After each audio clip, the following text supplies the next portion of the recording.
A couple months after Apple released iOS 17, they just dropped iOS 17.2 with loads of new features, and I'm going to show you the top 10. Number 1 is Apple's new Journal app. This is a great way to keep a personal diary or a scrapbook of fun events in your life. When you open it up, you'll see recommendations for groups of photos to write about, prompts that'll get you thinking, recent places you visited, and more. For example, you might have some pictures of a scenic view you took on a day out. All of your pictures are in your photo library, but in the journal you can add to it by writing about what the hike was like to get there, fun conversations you had with your friends along the way, what the weather was like. You can add a voice recording to an entry, you can tag it with a location, you can even mark it as having occurred in the past so that you have an accurate chronological timeline when you open the app. Some of the recommendations I find a little esoteric, like I don't really want to write about my trip to the grocery store or the 100th time that I've listened to the same Driftless Pony Club album. But anyways, you can find a full article on the Journal app linked in the video description or if you click here on Cult of Mac. Number 2, in iMessage, you can now react to a text by attaching a sticker to it. Just tap and hold, tap Add Sticker, and pick one from the sticker sheet. And as a reminder, you can create your own stickers out of your own photos. Just tap and hold on an object in a photo and tap Add Sticker. You can also find your stickers by scrolling to the left of the emoji keyboard or by hitting the attachments button. And from here, you can just drag and drop them into the middle of a chat as well. Number 3, so if you're going to an event with a group of friends, like a concert, a sports game, maybe you're taking a flight, one person bought all the tickets and they have them all in the Wallet app on their iPhone.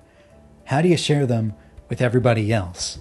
Well, it's now really easy. You don't have to share a screenshot and hope that works. Now you can just hold both of your iPhones next to each other, notch to notch or dynamic island to dynamic island, and then you'll instantly be able to pass them onto somebody else's iPhone. It's that easy.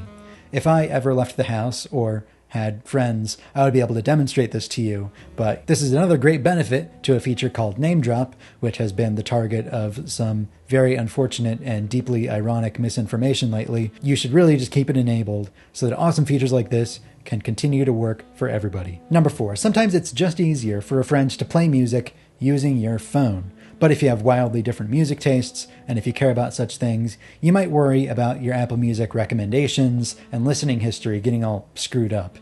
And everybody with children already knows this pain. Well, there's a new feature in iOS 17.2 that can completely mitigate this problem.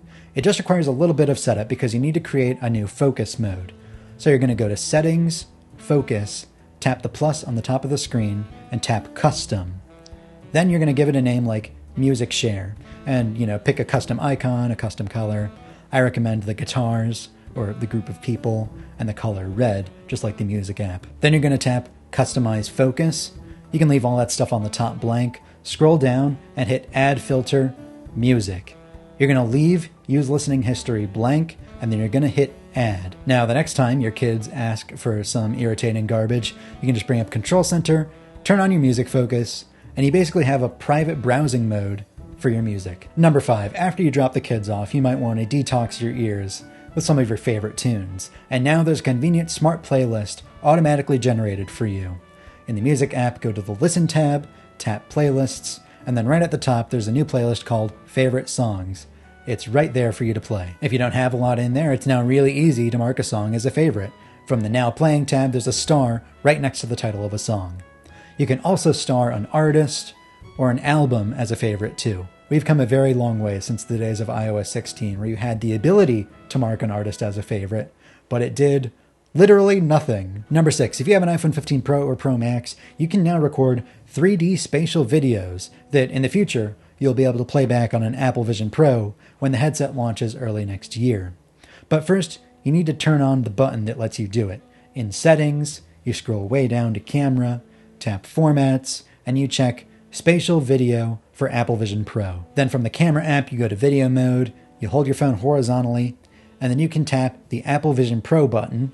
It'll turn yellow, and then you're recording Spatial Video. And you can play back these videos totally normally on an iPhone, iPad, Mac, just like any other video. It's just that in the future, when you play it back on a VR headset, you will see it in a more immersive 3 dimensions. Now, understandably, spatial video takes up twice the space as ordinary video since it has to record 2 different camera angles.